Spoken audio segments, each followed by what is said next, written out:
Hey, I'm here with the local guy, Nic Pederson, who played high school basketball at Cardinal Newman, Santa Rosa Junior College, and Cal State Stanislaus before heading off to play professionally overseas. Nic is the director, lead trainer, and coach for Pass the Rock, as well as head coach at Credo High School in Rohnert Park. Nic is here to talk about Pass the Rock, but first, let's learn more about Nic. Welcome to the Live Better, Explore More podcast with your host, Alan Maceo. If you like what you hear, please hit like and subscribe. Welcome, Nic. Thanks for having me. I really appreciate the opportunity. Perfect. Hey, here we go. So, right out of the chute, a McDonald's All-American nominee at Cardinal Newman. How many of your teammates got that nomination? I think I was the first one in Cardinal Newman history. Fantastic. What'd that feel like? It was a special feeling. Definitely let me feel like I had the chance to keep moving forward. There you go. Did your teammates give you a bad time? No, everybody was pretty pumped for me. That's good. So then you play there. You have a pretty good career, obviously, there. Mm-hmm. Then you go on to Santa Rosa Junior College, where you played for a pretty good coach. Yeah, really good coach, Craig McMillan, who was also a McDonald's All-American nominee at Cloverdale High School. Nice. And so how were your two years there, 1 year there? 2 years there before transferring to Cal State Stanislaus. Okay, and so how were your 2 seasons at SRJC? Up and down, really. My first season was we had a lot of success. I played with some really talented players. I really grew as a basketball player. Was in prime position to have a great second season. After our first tournament, actually it was the first game of the first tournament, half the team went out partying that night and got in trouble. They got caught and decided to they got suspended for the tournament. They decided to, since they were suspended, go out and party again the second night and got caught again and got kicked off the team that night. So we had a funny second season because 6 of our 11 guys on the roster were kicked off, and 4 of them were starters, I believe. All of them were major players for us. So the next day in school, we were literally going from class to class, asking guys who wanted to try out for the basketball team, just to try to have a competitive roster. Oh my God, that's brutal. Yeah. 2 days in a row. So that had to be back-to-back nights. Yeah. What the heck were you thinking, right? Yeah, the definition of insanity, I guess. Exactly. So then you finish up your second year there, and you go on to play at Cal State Stanislaus. How was that? It was a great opportunity. I went to go play. The reason why I chose Stanislaus was because they gave my best friend a scholarship to go play there also. So we played at Santa Rosa Junior College together, and then we got to go play at Stanislaus together, and we were roommates for a couple of years, and it was a fun time. Nice. And then so you had the second year, your senior year, you had got a new coach. So I played my junior year. Decided to redshirt what would have been my senior year because I was a double major and realized I wasn't going to finish all of my schooling in time. So I elected to redshirt so I can finish under scholarship while I was playing my last season. So I redshirted, which was my coach's last season, and my coach was fired after that. So after that season, they brought in a new coach who pretty much came and cleaned house. So I finished my schooling that year and graduated after the fall semester and basically hadn't played basketball in an official game for almost 2 years now. Oh, geez. So, yeah. I mean, normally you don't have that type of college career and then say, I'm going to go play professionally. No. But you managed to do that. So tell me about that. You're going to play overseas. So I definitely thought that I was all done. I graduated. I came home. I was looking for jobs at the gym. I ended up working at a golf course for a while. I ended up working at a bank for a few months and then really just decided that this was not going to be the life I wanted. Spent about 4 or 5 months saving up as much money as I could to pay for a flight and a camp in Germany. So that's your first stop is Germany, is a camp? Or is that a team, or what was that exactly? So I played in a really large summer camp called the Eurobasket Summer League in Cologne, Germany, and it was a camp of about 250 players, I think, all aspiring pros or former pros or whatever, looking for the next gig. Okay. And I got it was a 3-day camp, I believe. I got MVP of the camp, and on the 3rd day, signed my first deal that night. With who? I was with the Dusseldorf Giants, and they were Dusseldorf was a town not too far from Cologne, but in a very good league, a very respected coach, really cool situation. Okay, so your professional career goes over 9 countries, 5 continents. Clearly, you start out in Germany. How'd that go? Yeah, so I signed my contract that night. The next day, they took me to a celebration dinner, took me out to a big celebration afterwards, to a big club. They rented out a whole floor. I was on top of the world. Nobody could tell me anything. I felt like I was invincible. Obviously, I'm not. And halfway through the season, my contract was traded or sold, however you want to say it, to a different club in Germany. And I went from a huge city in Dusseldorf to a really cool cobblestone town called Liège. That was the home of a big brewery in Germany, which was also a really cool experience, just totally different from where I was in Dusseldorf.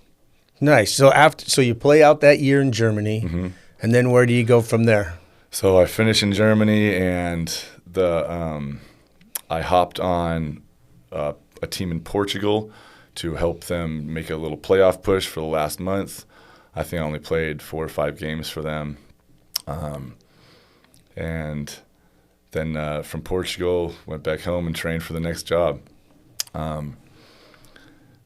Germany was a really cool experience because it taught me really what it meant to be a pro. So when I signed for that first team in Dusseldorf, I signed and we went and partied the next night. But then 2 days later, we started workouts. They picked me up at 6 a.m. We had 6 a.m. workouts on the track. We went all the way till 8 p.m. And we did that for 28 days straight. At the end of 28 days, we had I think a 17-man roster, and I believe 9 of them were in the training room because everybody was hurt or had ailments or injuries or something like that after 28 days of 14-hour days or 15-hour days or something like that. That's crazy. I really understood at the end of that time period what hard work meant and what it took to be a successful pro. Okay, so you finish up there. You do finish up in Portugal for your first year. Yep. Then where do you go after that? So after Germany and Portugal, I come home and I spend the summer training, getting ready for the next season, with my trainer, who is Gus Armstead out of Sacramento, a previous trainer for the Kings. Still works very closely with the Kings, and a lot of he trains a ton of NBA players, a lot of overseas pros, and from there I went to Finland, and I played in Finland for a couple of years, and Finland was a lot like Germany in some ways, and a lot unlike Germany in other ways. There were a lot of cultural things, for example, everywhere in Europe, you don't have a problem speaking the language. Everybody speaks English. Translations aren't a problem. In Finland, they teach English K through 12. So these kids are speaking 13 years of English, probably better than you and I. Wow. So the language barrier wasn't a factor for me. But going to Finland, when I got there the beginning of August, I believe, maybe end of July, as the middle of summer. And in Finland, it's at the top of the world, and it was light until 1 or 2 a.m., and then it would be light again at about 3 or 4 a.m. So the sun would only set for an hour or so, a couple hours in the middle of the summer, and then vice versa in the middle of the winter.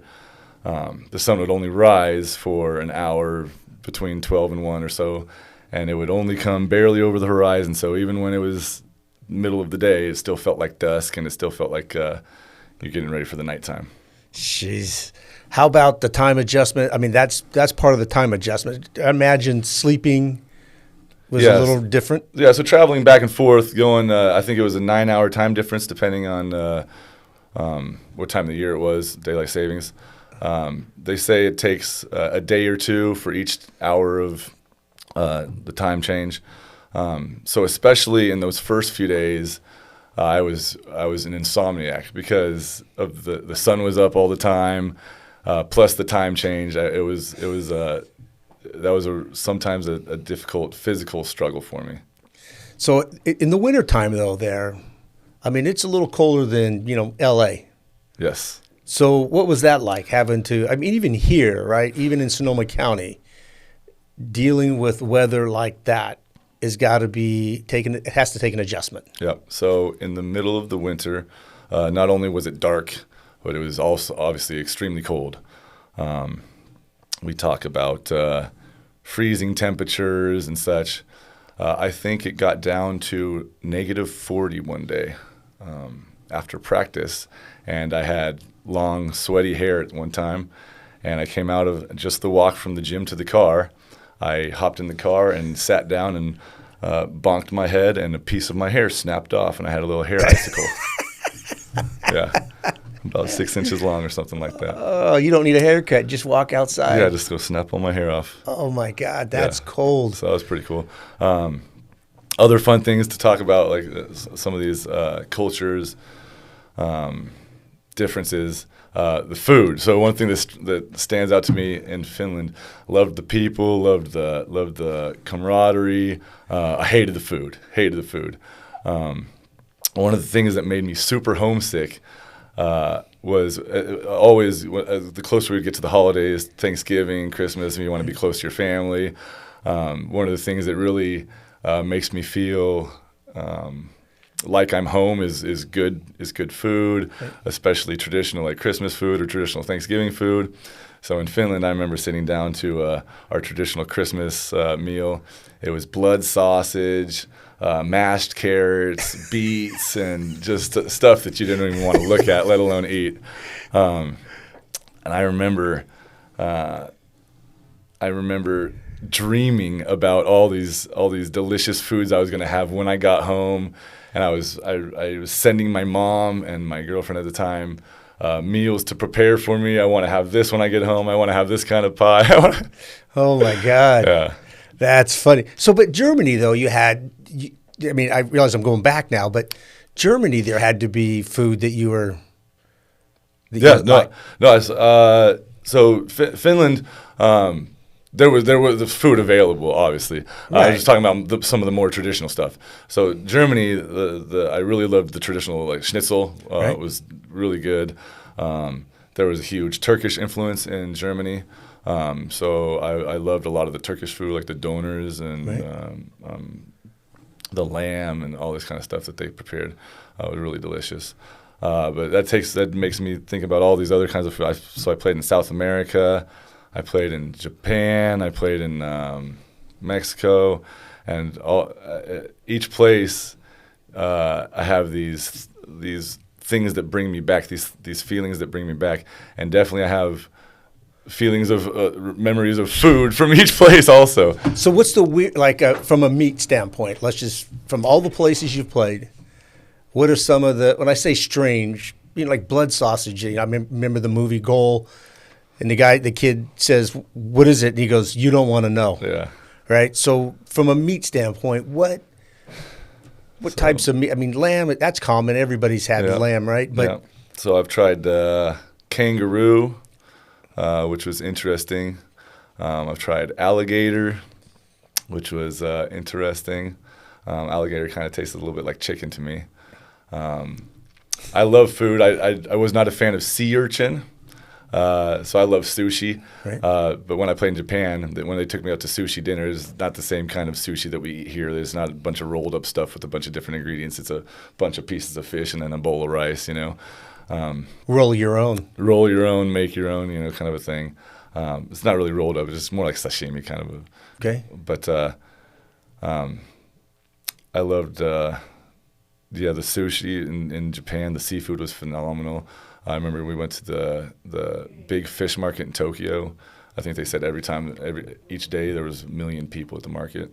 Whoa. At this huge fish market. That is huge. Yeah, it was wild. I think there's 36 or so million people that live in Tokyo, plus all the tourists. It's a lot of people. Yeah. All right. So the time adjustment. So Finland, obviously, you got the cold, right? Mm-hmm. But then you also spent time in Morocco. You talked about South America, like Morocco. Is the basketball season, the months, the same as here in the States? No. So there are professional leagues going on all over the world at all times. I left Japan, and I flew home, and I think I had a 1-day turnaround to head to Morocco. No, I'm sorry, I'm confused. I had a 1-day turnaround to head to Peru. So that was a big shock, also because I came out of the mountains of Japan in a town called Yamagata, where it was cold and snowy, and 2 days later was on the beaches of Peru in Lima. But to answer your question about Morocco was probably the biggest culture shock of all, going to an Arab country that that's heavily Islam. Just like traditionally, what you wear, what you eat, how you interact with people, everything was just a lot different. Did you have somebody there in Morocco to help you with the culture? I was there with I was playing there with another a guy I knew, and we made buddies with a couple friends on the team. We had a nice little flat that was close to the beach. The life wasn't bad. The weather was phenomenal. It was one of the most beautiful beaches I've ever been to. We would walk the beach to go to practice. On the way home, we'd get fresh squeezed orange juice for 50 cents, and it was the best stuff you've ever drinking. The food was great. But the laws and, like I said, some of the adjustments were difficult. Okay. So I ended up finishing up in Morocco because one of the GM of our team basically bankrupted the team and skipped town. So I ended up not getting paid for almost 3 months. I had my wife with me at the time out there, and then after so long of not getting paid, we had to leave. It's not so bad that you're on a beach, right? Yeah, it wasn't so bad. Right. But I wasn't getting paid. Well, that part's not good. But you're on a beach. It's like when you left Japan and you ended up from the snow down in Peru on the beach. Mm-hmm. So are we supposed to feel sorry for that? Not sorry for the living conditions. No, not that. Not that. So also chill. So let's go through. Just tell me, so you started in Germany. So we went just go through the countries chronologically. Yep. We went Germany, Portugal, Finland. From Finland to Japan, Peru, Mexico, Morocco. Finished in Morocco was the last place I played. I was signed to play in Australia after Morocco. I missed Chile also. Chile was before Morocco. But I was also signed to play in Australia when we decided to retire. Okay. And stay home. So we'll get to the retirement next, all right? Who's the biggest guy you dunked on? So my first game in Japan, I played against a guy who was 7'7". I won the tip off the opening jump, and we lost the game, but in the fourth quarter, I dunked right on top of his head. 7'7". How tall are you? I'm 6'7", so he was a whole head and a little bit of the shoulder taller than me. That poor guy. He get cut after that? No, he had a really successful season that year. But yeah, I mean, that's like a little 5'7" guy coming to dunk on me, you know. So I make a lot of people feel small. He made me feel small. There you go. Yeah. Anybody else that size? Any other 7-footers that maybe? Probably one of the most memorable times I've ever been dunked on was one of my first days working out with my trainer, who I was saying Gus, as a pro out in Sacramento. And I was going for a rebound, and I tried to jump up, and I had big Festus Ezeli. He was the starting center for the Warriors in one of their first championship runs. Come and put his whole he just piggybacked me basically and put me inside of the hoop, and then I said, okay, this is for the big boys now. Yeah, there you go. I'm playing with the big boys. Okay, so you get through these 9 countries, the 5 continents. Why retire? So my wife was pregnant when I signed the contract to go to Australia, and previously we had always planned on traveling with a family, but really one thing was just leading to another. First, we were talking about we needed a different car and what kind of car seat we were going to get, and the health insurance, and where she was going to have the baby, which hospital, and if my mom was going to come, and then when her mom was going to come. And really, I just felt like God was telling me to hang him up and set some roots. Go home. Yeah. So you're originally from Sonoma County? Correct. Okay. Well, I was born in L.A. But I grew up in Sonoma County. So you started out by a beach. I grew up in Santa Monica. You spend a lot of time by a beach. I don't know if I feel sorry for you. Yeah, no. I was born at Santa Monica Hospital, and when I was a young kid, my dad was shot in the head, and he didn't die, but obviously had traumatic brain injury, and so my mom moved us up to Northern California to be closer to her parents. Okay. When I was, I think, 3.5 or 4. That was a twist I didn't see coming. Yeah, it was, Jesus. It was a twist I didn't know we were going to get to. Wow. Okay, so you retire and then you pass the rock. How does that come to be? So after I retired, it was really a confusing time for me. My daughter was just born, so it was the happiest time of my life, but maybe also the most confusing time of my life because I wasn't sure how I was going to provide for my family, wasn't sure the next road I was going to take. So I had a little stretch of time there where I wasn't sure what I was going to do. I kind of fell into coaching randomly, just a random team asked to by some buddies, and really just fell in love with it, man. It's a totally different satisfaction than playing. Playing basketball, like I said, after signing that first contract, I felt like I was on top of the world. I felt like I had achieved this enormous goal of mine that I had dreamed about forever. Coaching is totally selfless. It's the ability to help grow things and develop, and that's really become my passion. Nice. So tell me, what is Pass the Rock? So Pass the Rock is a full-scale youth program for basketball. I have programs for kindergartners all the way through 12th grade. I offer travel teams, camps, clinics, individual workouts, basically anything to help you get better as a player, to help you grow as a team, to help you understand the game better, to take you to the next level. Okay. So if somebody wants to get a hold of you or Pass the Rock, what's the website? PTR as in Pass the Rock, basketball.com. Okay. And then, so some of these programs you talked about, but one that popped out to me, I love this, Big Kid Ballers. Now, I always thought that would be a bunch of guys, 6'7", running around seeing who could dunk on who. Yeah, so it's not a 6'6" and over league. That's actually a program that I started basically for my daughter, who's now in first grade. I started it last year. So it's a kindergarten through third grade program, helping these big kids learn a little bit about the game, develop a little bit of passion, have some fun. Nice. I love the name. The name's fantastic. So where do you hold, like, where do big Kid Ballers, where do they do their little So right now practice? We're finishing up our last session this Sunday at the Cardinal Rec Center in Petaluma. But I run programs all over Sonoma County, in Sonoma, Petaluma, Santa Rosa, all the way up to Windsor. Okay.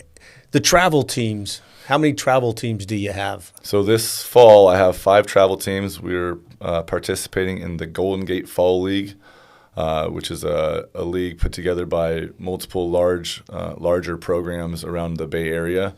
My varsity team just won first place on Sunday, which was a really fun thing and pretty exciting for the boys who had been with, it was one of the groups that's been with me for the longest, and fun to see them rewarded after all their work. So you got 5 teams. What are the age? So varsity, I'm guessing, is like high school.